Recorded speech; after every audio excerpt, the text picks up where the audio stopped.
Loué et remercié soit le Seigneur aussi pour cette soirée que nous pouvons passer ensemble. Nous avons entendu une parole merveilleuse et nous allons certainement y revenir brièvement. Je voudrais tout d'abord vous transmettre des salutations de Londres. Il y a toujours du bien et du mal sur terre. Il en est ainsi depuis que l'arbre de la connaissance du bien et du mal a été là-bas dans le paradis, c'est tenu là-bas dans le paradis. Nous voulons principalement parler du bien, de ce que Dieu fait. Dimanche, lorsque j'ai été conduit à l'aéroport et que nous avons pris une collation à 4, j'ai dit ou exprimé, je voudrais que Dieu fasse enfin quelque chose de surnaturel. Nous étions 3, un Américain, c'est-à-dire nous étions à 4, un Américain, une dame hollandaise, un frère de Londres et moi. Et puis cette dame a soudainement dit, frère Franck, je ne sais pas ce que tu attends. Je voudrais te poser une question. Dieu n'a-t-il rien fait de surnaturel aujourd'hui pendant la prédication en tous ceux qui ont entendu la parole? Et là, j'étais touché. Oui, nous attendons parfois de grandes choses que l'on peut voir et nous avons raison de les attendre. Nous croyons qu'elles vont arriver, qu'elles doivent arriver, parce que Dieu l'a dit ainsi. Mais sa question m'a interpellé. Dieu n'a-t-il pas agi de manière surnaturelle aujourd'hui et n'a-t-il pas accompli de grandes choses pendant la prédication? Et là, j'ai simplement dû répondre oui dans mon cœur, oui dans mon cœur, oui. J'ai dû comprendre que la question ou ce que j'exprimais était d'une part un désir profond dans mon cœur et d'autre part que j'étais apparemment passé à côté de ce que Dieu avait déjà fait. Pas tout à fait, mais peut-être pas autant que j'aurais dû le considérer. Et lorsque frère Reinhold a fait remarquer que les personnes qui viennent ici rentrent chez elles bénies, c'est vraiment le cas. Je l'ai déjà dit ici mercredi soir dernier lorsque j'ai rendu témoignage de ma visite en Roumanie et en Tchécoslovaquie, à quel point la parole pénètre profondément dans le cœur des gens et quel effet elle a. Bien sûr, nous traversons ici des hauts et des bas, nous vivons beaucoup de choses, mais ceux qui viennent seulement en visite et reçoivent la parole restent reconnaissants toute leur vie. Je sais que le frère avec lequel je suis très lié depuis le début, là-bas en Silésie, tout près de la frontière tchéco-polonaise. Et quand nous nous sommes salués, vous savez comment ils font parfois, ils se donnent un baiser chaleureux. Et j'ai pensé qu'il me cassait vraiment les dents. Si fort, c'était si fort. Mais on sentait la sincérité, la reconnaissance. Mais j'ai aussi ressenti une certaine douleur physiquement. Puis, il s'est écarté et m'a regardé dans les yeux. Et les larmes coulaient sur nos deux joues. Puis, il m'a serré à nouveau et m'a embrassé. La douleur était très forte. Mais on voyait à quel point la parole et la bénédiction étaient profondes dans son cœur. Et après coup, j'ai pensé à ce que frère Branham exprime dans les sceaux, je ne sais plus exactement lequel, où il est question d'huile et de vin, de l'huile et du vin. Et puis il est dit, ne fais aucun mal à l'huile. Ne faites aucun mal à l'huile et au vin. Laissez-les, ne les touchez pas. Et puis nous avons compris, Apocalypse 6, verset 6, bibliquement la signification spirituelle de ces deux choses. L'huile est toujours un signe, une référence au Saint-Esprit. Et le vin stimule. Il a été expliqué que les révélations qui nous sont données par l'Esprit ont un effet. Il se passe quelque chose. Et cela se produit effectivement là où l'on ne prêche que quelquefois. Peut-être plus qu'ici où nous entrons, où nous entendons plutôt les prédications encore et encore et encore. Et pourtant, cela devrait être différent. Nous devrions être submergés, saisis par une nouvelle vague d'émerveillement devant la grâce indescriptible et inexplicable de Dieu. Et je vous le dis que lorsque nous proclamons la parole ici avec sobriété, certains qui sont peut-être critiques, peut-être bien intentionnés, car il y a des gens qui ont une attitude critique,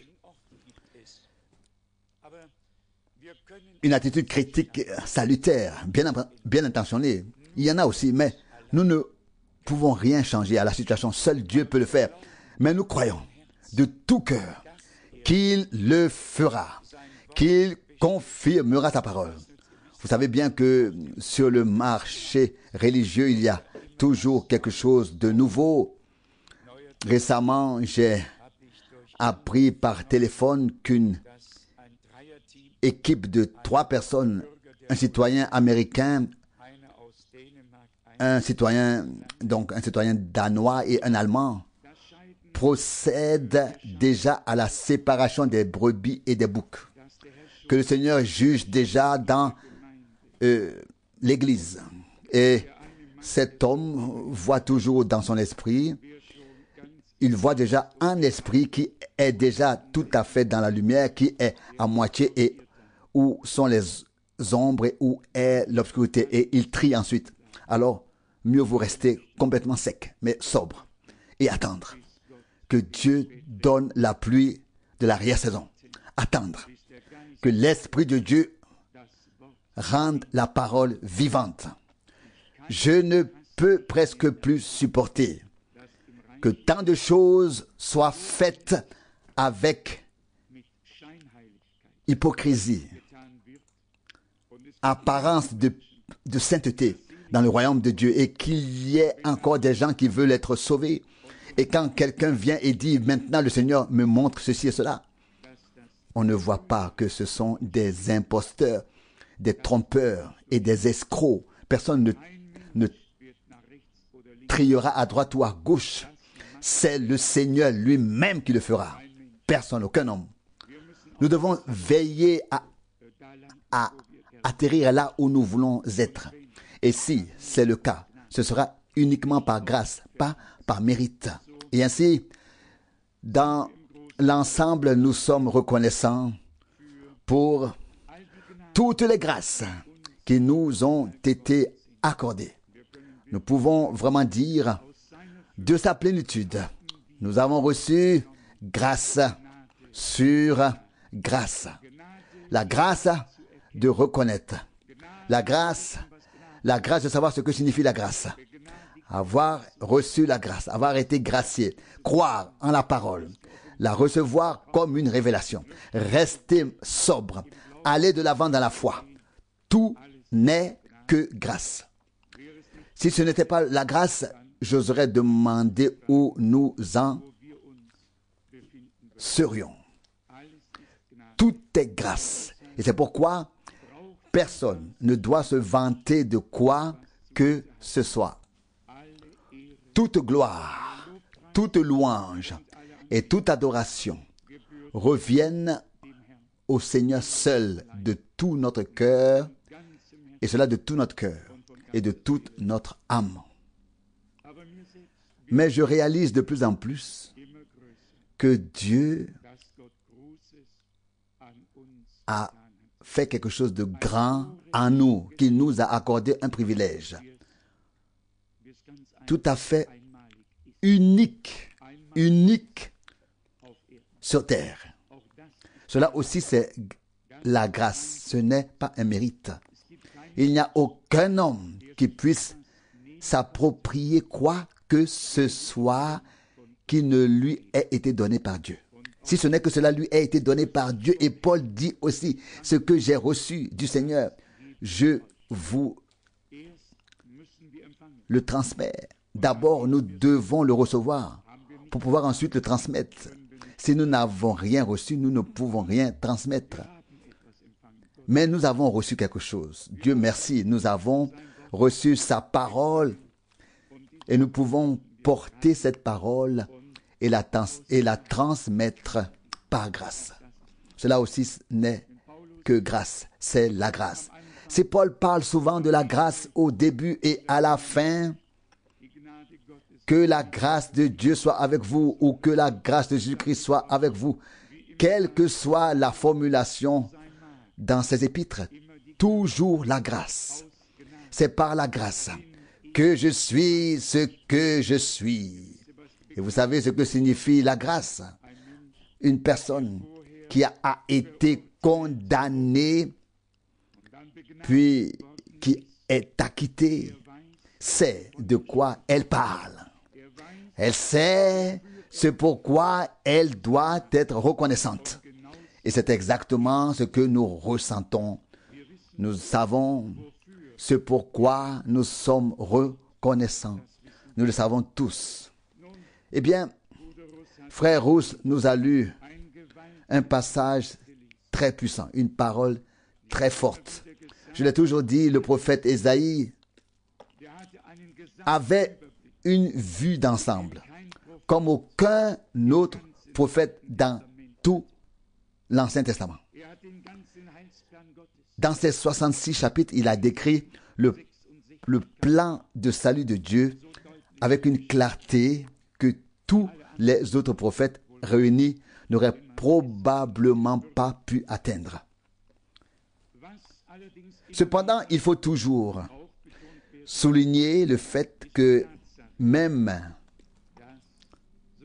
les versets qui se trouvent les uns à côté de l'autre et les uns après les autres, je voudrais justement montrer que le dernier verset avant l'avant-dernier appartient à l'accomplissement. Cette parole, on lit en dit long. Ésaïe 24, du verset 19 au verset 20, Ésaïe 24, la terre est brisée en morceaux, la terre est brisée en éclats, la terre est ébranlée et vacillante, verset 20, la terre chancelle comme un homme ivre, elle se balance comme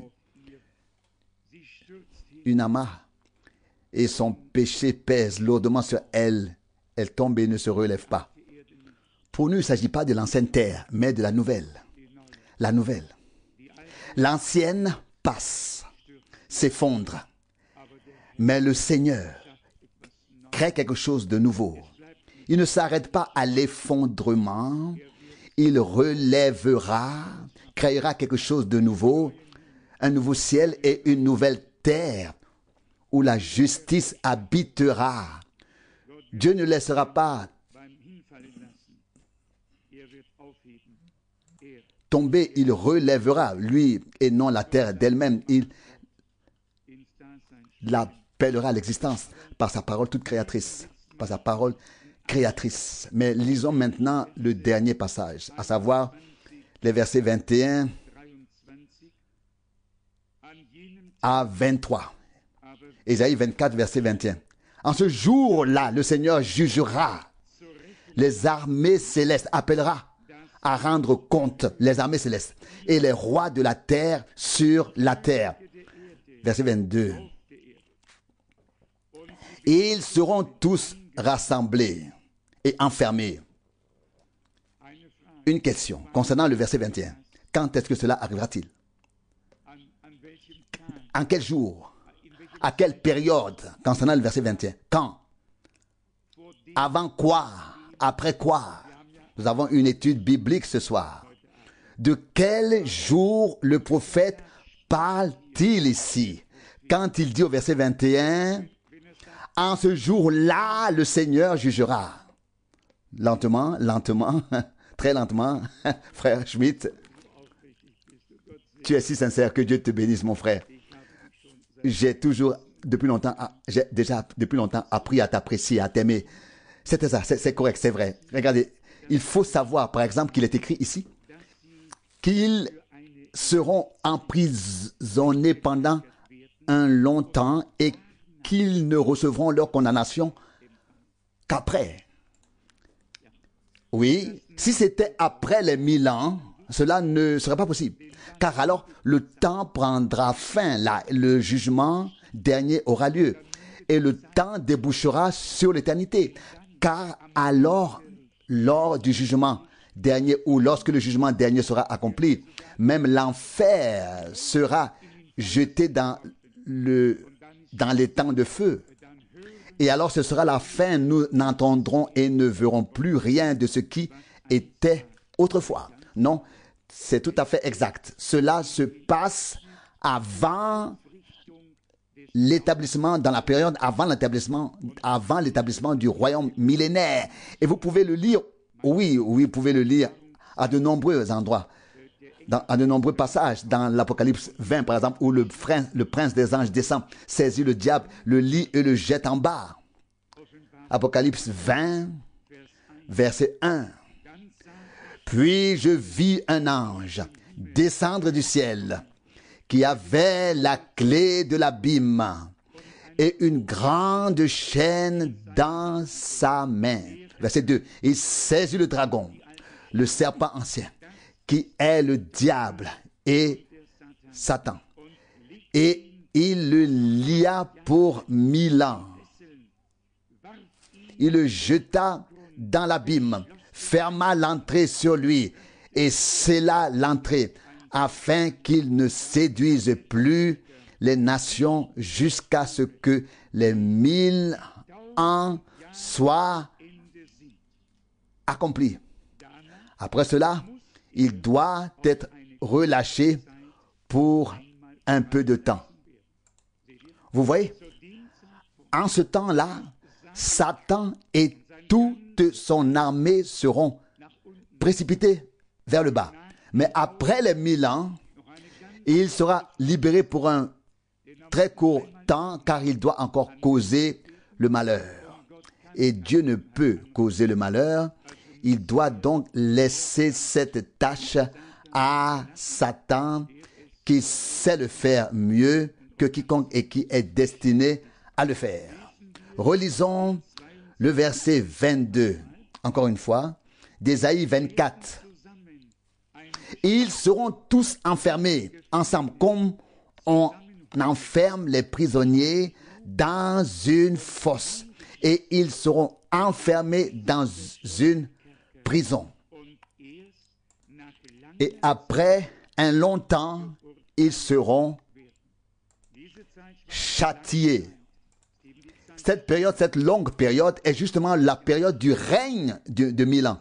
Mais écoutez ce qui est écrit au verset 23.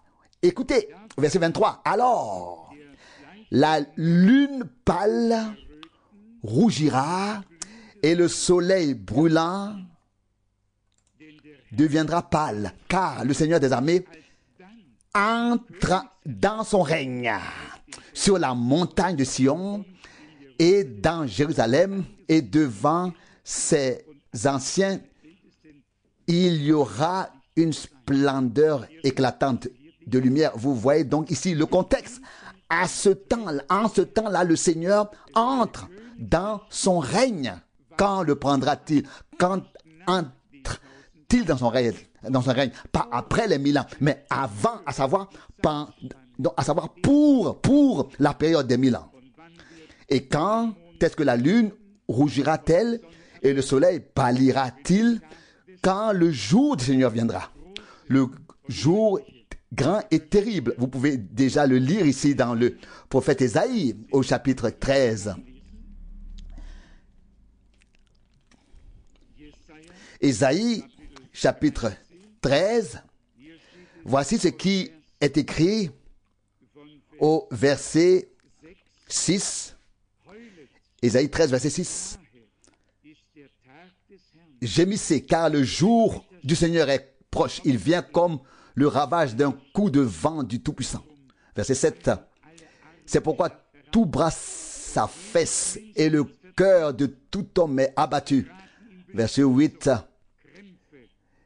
Ils sont frappés d'épouvante, les crampes et les douleurs les saisissent. Ils se tordent comme une femme qui enfante. Ils se regardent les uns les autres avec stupeur. Leurs visages sont enflammés. Peut-être le verset 10 encore. Le verset 10. Car les étoiles du ciel et les grands astres parmi eux ne font plus briller leur lumière. Le soleil s'obscurcit dès son lever et la lune ne fait plus luire sa lumière. Verset 11. Oui, je punirai toute la méchanceté du monde et les impies pour leur iniquité. Je mettrai fin à l'orgueil des fiers et je humilierai l'arrogance des violents, etc., etc. Oui, cela arrivera dans ce temps. Nous avons déjà parlé du jour du Seigneur dans notre dernière brochure. Nous avons écrit là-dessus. Donc, la terre recevra son jugement. Maintenant, revenons à cette pensée que Dieu jugera l'armée des cieux dans les cieux et les rois de la terre sur la terre. La plupart des gens ne connaissent que le jugement dernier, pas le jugement des nations, des peuples, à savoir avant l'établissement du règne de 1000 ans. Cela fait partie de la proclamation biblique. Vous pouvez le lire dans le 2e chapitre du prophète Ésaïe. Ésaïe chapitre 2, ici, au verset, vous pouvez tout lire du verset 1 au verset 5. Mais ici, au verset 4, il est écrit, Ésaïe 2, au verset 4. Alors il jugera entre les nations. Il fera justice à de nombreux peuples. De leurs épées, ils forgeront des charrues et de la pointe de leurs lances des couteaux de vignerons. Aucune nation ne lèvera l'épée contre une autre nation. Et on ne pratiquera plus la guerre. Et si vous lisez au verset 2, ici il est écrit, à la fin des temps, il arrivera que le mont du temple du Seigneur sera établi sur la cime des montagnes. Ah, on pourrait entrer dans une succession d'enseignements sans fin. Vous savez, secrètement, parmi tous les écrivains qui ont jamais écrit, c'est Martin Luther que j'admire le plus. Il n'y a aucun homme qui ait jamais vécu sur terre qui ait pu écrire comme lui. Il lui fallait un verset et il écrivait des chapitres et des pages et des pages. Il n'y avait aucun homme qui pouvait exposer un tel flux, un tel torrent de connaissances divines et de sagesse divine. Je vous dis comme c'est. Je l'ai admiré et je continue de l'admirer. Mais je dois dire à la gloire de Dieu que je me suis récemment surpris dans une situation similaire. On ne peut pas s'arrêter. Cela continue encore et encore. On pourrait écrire jour et nuit et se dire, maintenant tu as assez écrit, et on n'aurait encore effleuré que la surface, sans creuser en profondeur pour pénétrer les mystères de Dieu. C'est simplement un courant qui coule vers nous une source dont vous ne disposez pas, mais qui est à votre disposition. Amen. Et c'est quelque chose de tout à fait merveilleux. Parfois, j'ai vraiment écrit. Puis je lis ici ou là dans les Saintes Écritures et je me dis, ah, ça, et alors les liens, les contextes s'éclaircissent davantage. Puis je passe d'un passage de la Bible à un autre et je pourrais écrire encore autant que j'ai déjà écrit. Et je vous garantis que lorsque j'aurai terminé et que je relirai la Bible, je pourrai dire, Seigneur, je peux à nouveau écrire. Et il n'y aurait pas de fin à ce qui pourrait être écrit. C'est pour moi une preuve vivante de l'existence du Dieu vivant. Notre Seigneur a dit, quand l'Esprit viendra sur vous, il deviendra en vous une source d'eau jaillissant en vie éternelle. Et à propos de la source, Frère Branham dit dans son sermon sur les citernes qu'il n'est pas nécessaire de pomper, qu'il n'est pas nécessaire de filtrer, comme s'il y avait quelque chose qui n'avait pas sa place là, mais qu'une source jaillit, elle jaillit, elle jaillit. Il n'y a pas besoin de pomper, cela vient tout seul, tout seul. À un moment donné, nous chantons une source jaillit à Sion. Si vous relisez le prophète Ézéchiel, il est écrit, sous le seuil du temple, un fleuve sortait et une source était là. Ézéchiel 47, verset 1. Et cela devenait de plus en plus profond. L'eau montait de plus en plus haut jusqu'aux chevilles, jusqu'aux genoux, jusqu'aux reins. Puis encore plus haut jusqu'à ce qu'on puisse nager dedans. Je crois que Dieu nous a conduits ainsi. Cela a commencé par la justification. Cela a commencé très superficiellement. Mais cela est devenu de plus en plus profond. Et nous avons atteint un temps où nous pouvons réellement nager dans l'océan de Dieu, dans le fleuve de Dieu.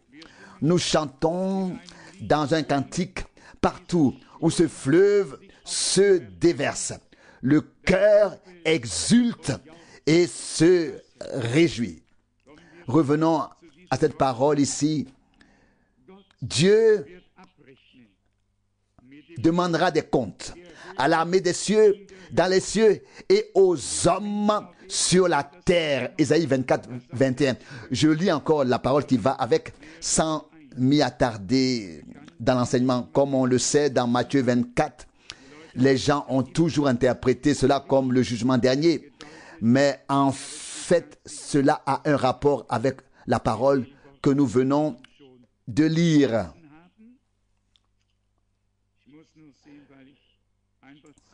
Comme je change trop souvent de Bible entre l'anglais et l'allemand, je dois chercher pour le trouver.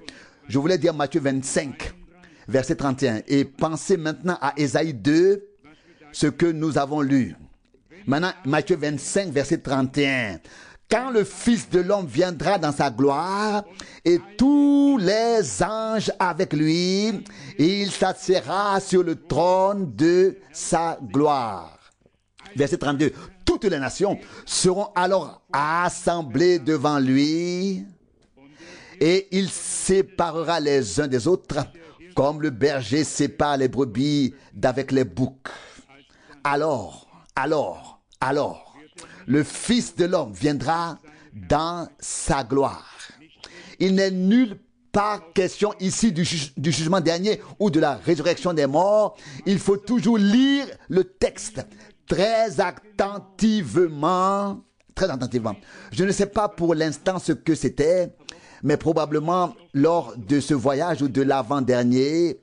En tout cas, un seul petit mot, une seule petite parole a fait la différence entre ce qui serait vrai ou faux comme résultat. Je ne m'en souviens pas exactement pour l'instant, mais cela me reviendra certainement. Seulement un mot change. Il est donc écrit ici que tous les peuples seront alors rassemblés devant lui. Il n'est absolument pas question ici de résurrection des morts, ni du jugement dernier. Pas du tout. Il n'y a pas ici le mot, il n'y a pas le mot juge, mais le mot roi au verset 34. Alors le roi dira à ceux qui seront à sa droite, venez, vous qui êtes bénis de mon Père, recevez en héritage le royaume. Quand aura lieu le royaume? Quand est-ce que le Seigneur régnera-t-il en tant que roi sur terre? Quand régnera-t-il en tant que roi? Pendant 1000 ans. Amen. Amen. Il n'en est pas autrement.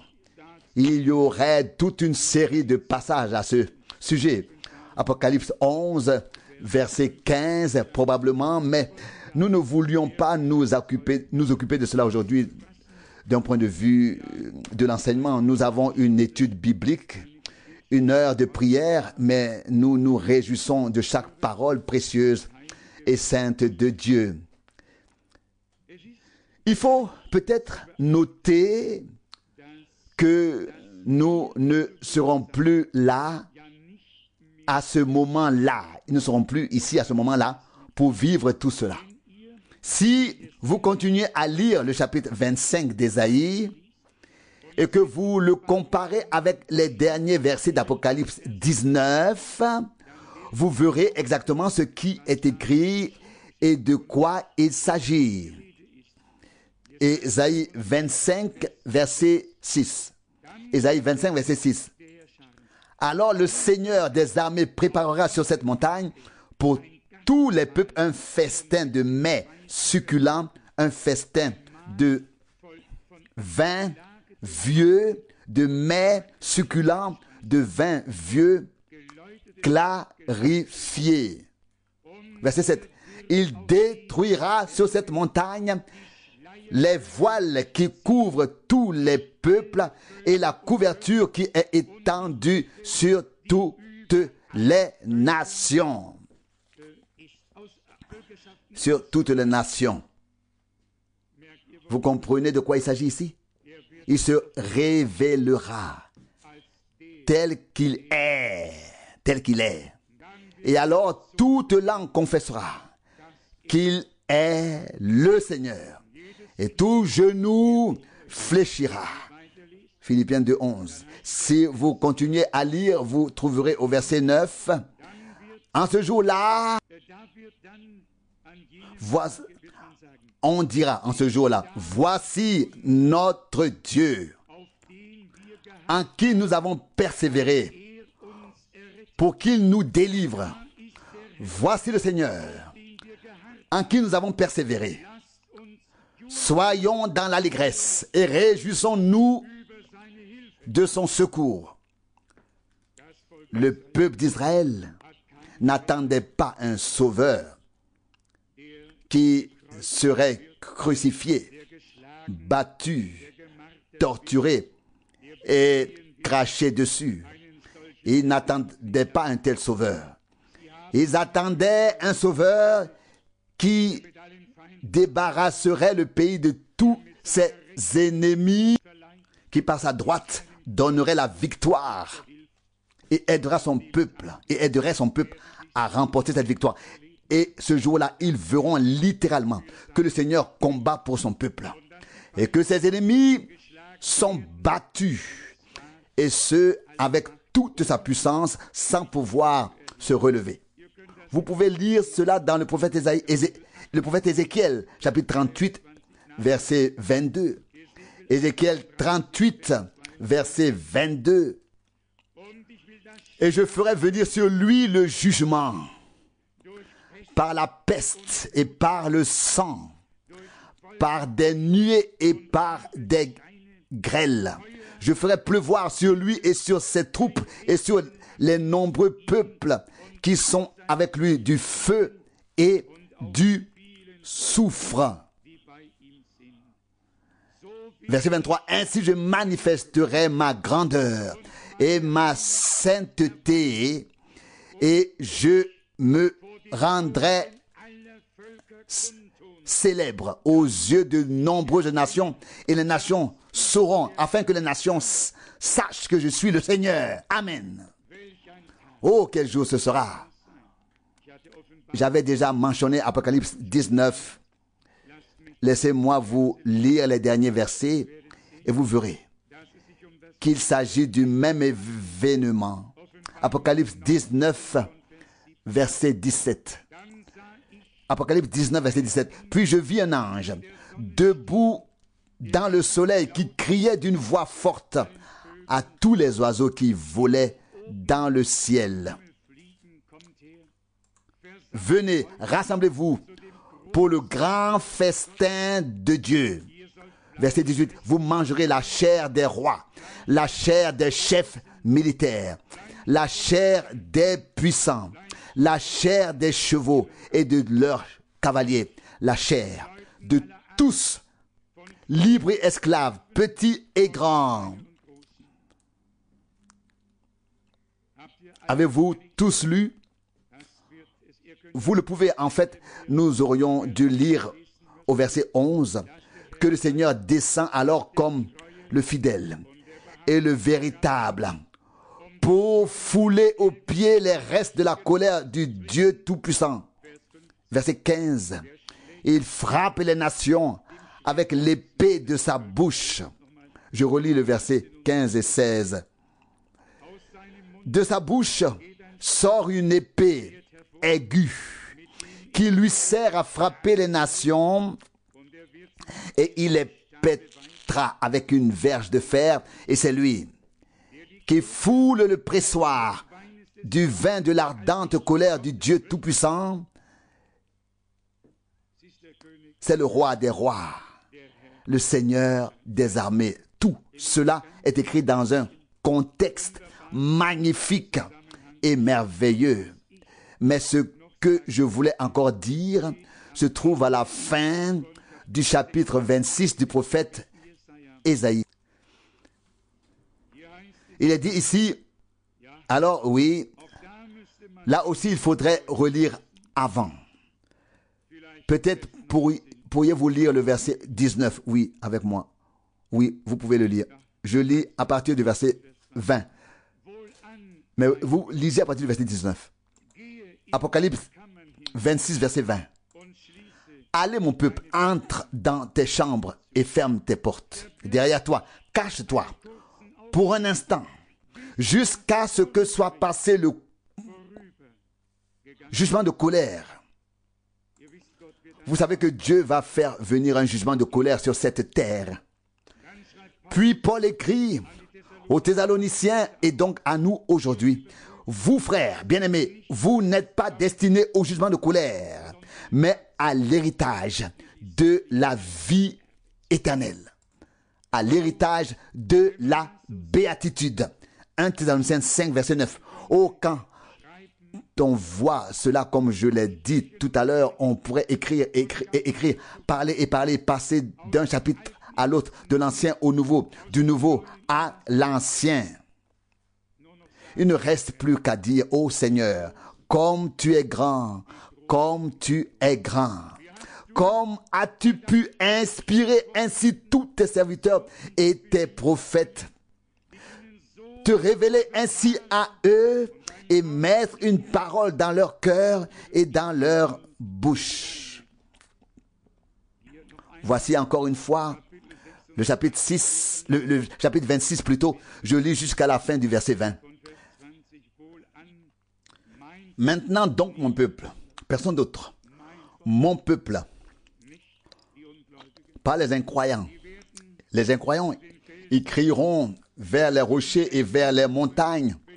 Couvrez-nous, cachez-nous de la colère de celui qui est assis sur le trône. Apocalypse 6, verset 16. Il est écrit ici, comme l'a lu frère Russe, la terre est brisée, elle est fracassée, elle chancelle, elle tombe, elle se renverse. Elle ne se relève plus. Ésaïe 24, 20. Non, nous lisons ici, dans Ésaïe 26, 20. Maintenant, mon peuple, entre dans tes chambres. Ferme tes portes derrière toi. Cache-toi. Pour un instant, jusqu'à ce que le jugement de colère soit passé. Verset 21. Car bientôt le Seigneur sortira de sa demeure et il demandera des comptes aux habitants de la terre. Voyez-vous de quoi il s'agit? Ici, il est écrit. Je jugerai les armées célestes dans les cieux et les rois de la terre sur la terre. Ésaïe 24, 21, exactement le même texte, le même thème, car bientôt le Seigneur sortira de sa demeure. Maintenant ici, et il demandera des comptes aux habitants de la terre pour leur iniquité, à cause de leur iniquité. La terre aussi, la terre découvrira le sang versé et elle ne cachera plus ceux qui ont été tués. Je pense ici à l'Apocalypse. Tout le sang des hommes qui ont été assassinés a été trouvé dans la ville qui règne sur les rois de la terre. Apocalypse 18, verset 24. Mais Dieu mettra tout au grand jour. Rien ne restera enfoui, rien ne restera dans l'ombre, tout sera révélé à la lumière. Au chapitre 24 ou au chapitre 13, nous avions lu au sujet des douleurs. Vous pouvez également le relire ici dans ce même chapitre d'Ésaïe, chapitre 26, et 24, plutôt 24. Résumons. Dieu a un plan pour l'Église, il a un plan pour Israël. Et le temps de la grâce dure encore. Et ceux qui veulent prendre la décision de suivre le Seigneur peuvent encore le faire. L'appel est encore lancé. Mais quand le temps de la grâce sera écoulé, il sera trop tard. Un jour, quelqu'un m'a demandé, Frère Franck, puis-je encore être sauvé après le retour du Seigneur? J'ai répondu à votre place, je me laisserai sauver maintenant. Et je ne prendrai pas le risque de ne pas le faire, même si c'était possible. Mais ce n'est pas possible. Le temps de grâce prendra fin pour les nations au moment où l'enlèvement aura lieu. Ceux qui seront sauvés seront sauvés. Ceux qui seront perdus seront perdus. Il y a des gens qui disent que l'Apocalypse 7 se réfère à la grande foule qui vient de là.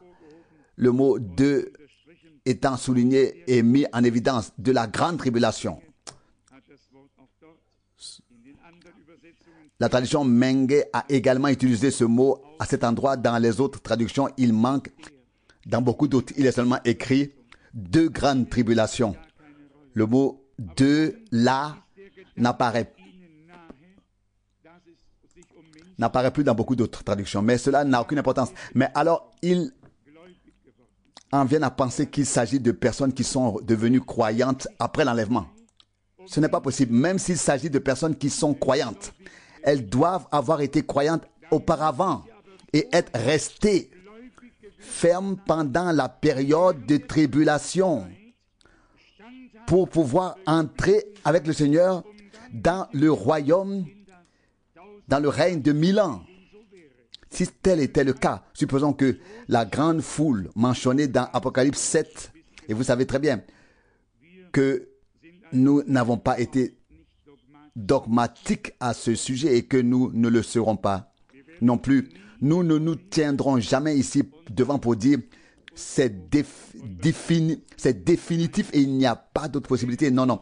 Si tel était le cas, si la grande foule mentionnée dans Apocalypse 7 avait vraiment traversé la grande tribulation, s'il s'agissait des rachetés qui n'étaient pas prêts, pour reprendre l'expression de Matthieu 25, s'il s'agissait des 5 vierges folles qui sont allées à la rencontre du Seigneur, mais qui n'ont pas pu entrer dans le festin des noces, bien qu'elles fussent croyantes et sauvées et qui ont dû passer par la tribulation. Une chose est certaine, il s'agit d'une multitude qui doit exister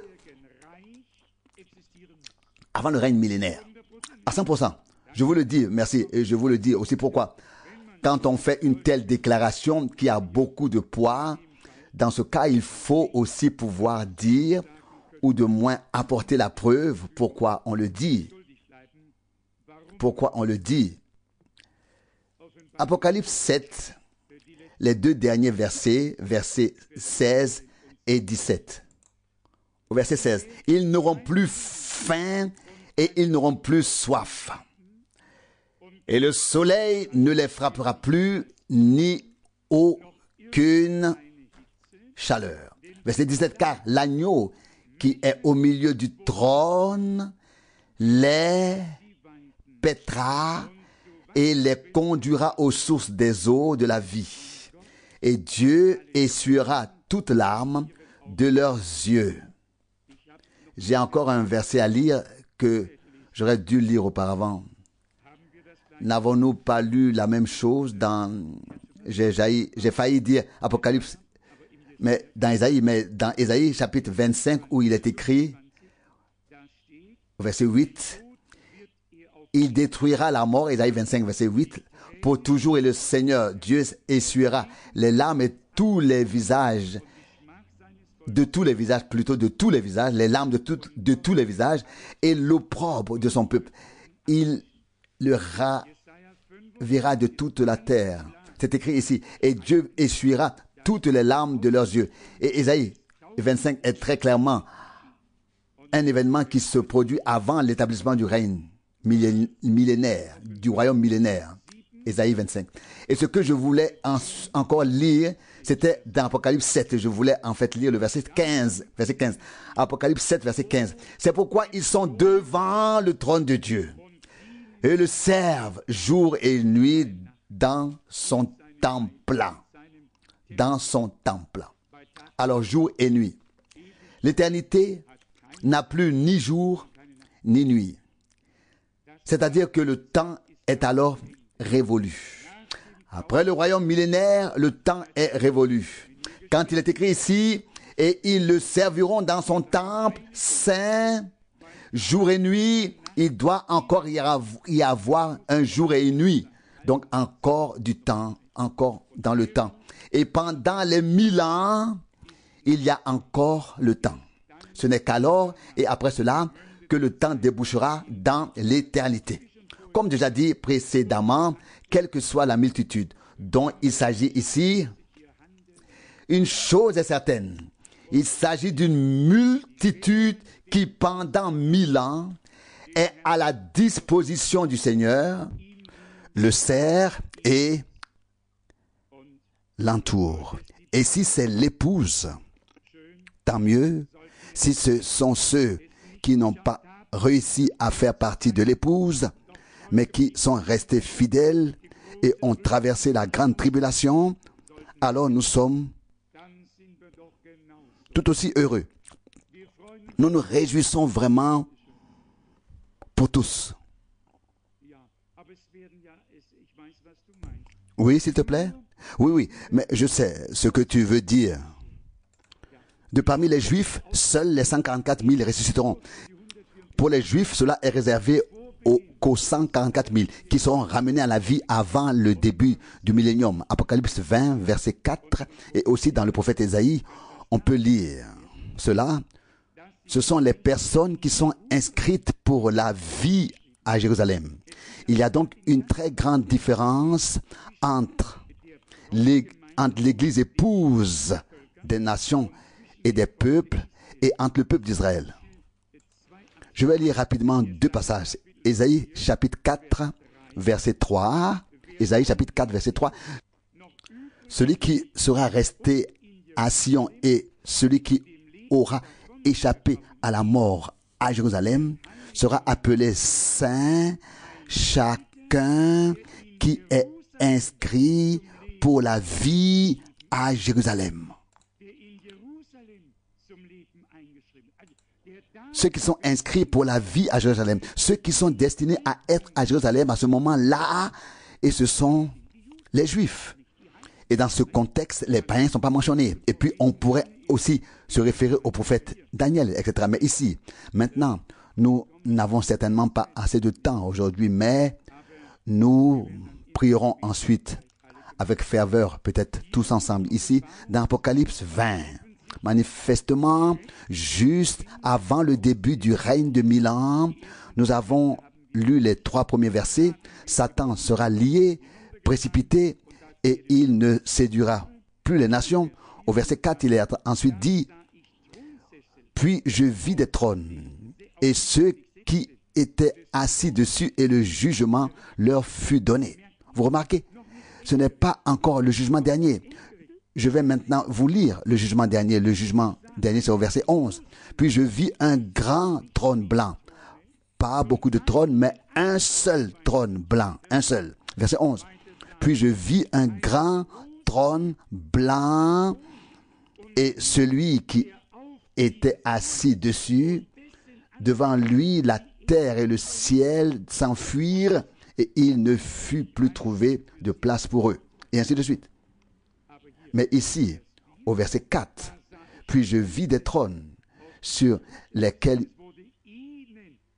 des juges s'assirent et il leur fut donné de juger au pluriel le jugement. » Donc, ici au verset 4, Jésus a dit aux 12 apôtres, « Vous jugerez les 12 tribus d'Israël. » Matthieu 19, 28. Connaissez-vous tous la Bible? Bien sûr, il faudrait avoir tout cela sous la main maintenant. Verset 4 d'Apocalypse 20, « Puis je vis des trônes et ceux qui étaient assis dessus, et le jugement leur fut donné. » N'est-il pas écrit dans l'épître aux Corinthiens que les saints jugeront le monde?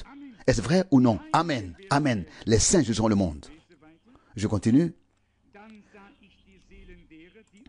Au verset 4, « Puis je vis les âmes de ceux qui avaient été décapités à cause du témoignage de Jésus et de la parole de Dieu, et qui n'avaient pas adoré la bête et son image, et qui n'avaient pas reçu la marque sur leur front et sur leurs mains. Ils revinrent à la vie et régnèrent avec le Christ pendant 1000 ans, comme roi. » Donc ces gens sont revenus à la vie. Mais avant cela, les âmes de ceux qui avaient été décapités à cause de la parole de Dieu,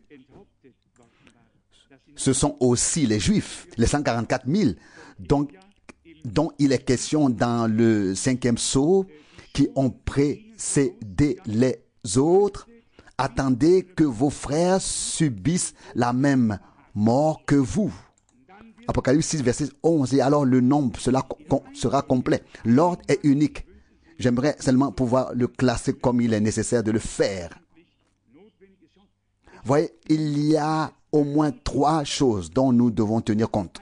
D'abord, l'épouse. Puis, la foule qui n'appartient pas à l'épouse, mais qui est croyante, mais passe par la grande tribulation. Et enfin, les 144 000. Il faut donc vraiment partager, dispenser correctement la parole de l'Écriture. Si l'on prend les armes sous l'autel, il s'agit manifestement des Juifs qui ont été assassinés. Apocalypse 6, verset 9. Voilà donc les différences. Je ne sais pas si nous avons éclairci ce sujet ce soir ou s'il reste des questions en suspens, mais nous espérons que ce n'est pas la dernière fois que nous sommes ici aujourd'hui, mais que nous pourrons nous réunir encore et encore pour entendre la parole du Seigneur. À qui la parole de Dieu est-elle précieuse? Mes bien-aimés, quel que soit le sujet dont nous parlons, l'Esprit de Dieu agit dans nos cœurs et nous nous réjouissons de chaque parole. Nous ne nous réjouissons pas du fait qu'un jour le jugement aura lieu, mais nous nous réjouissons avec Dieu, avec la parole de Dieu, et nous nous réjouissons que Dieu se tiendra finalement dans toute sa majesté, que tous ses ennemis seront mis comme un marchepied à ses pieds et qu'il régnera en tant que roi et nous avec lui. Que la terre soit alors détruite, l'enlèvement aura lieu auparavant et qu'elle soit réduite en ruines et secouée de toutes parts. Puis viendra un renouveau et après les 1000 ans, un ciel nouveau et une terre nouvelle apparaîtront. Pas seulement un renouveau, mais un nouveau ciel et une nouvelle terre. Loué et exalté soit le nom du Seigneur qui nous a accordé sa grâce devant sa sainte face. Que la lune rougisse, que le ciel perde alors son éclat. nous serons auprès du Seigneur et il sera alors notre lumière. Cela signifie qu'il n'y aura plus besoin de la lumière du soleil. Il brillera comme une lumière. Il sera parmi nous et nous serons avec lui. Loué soit son Saint-Nom. Amen.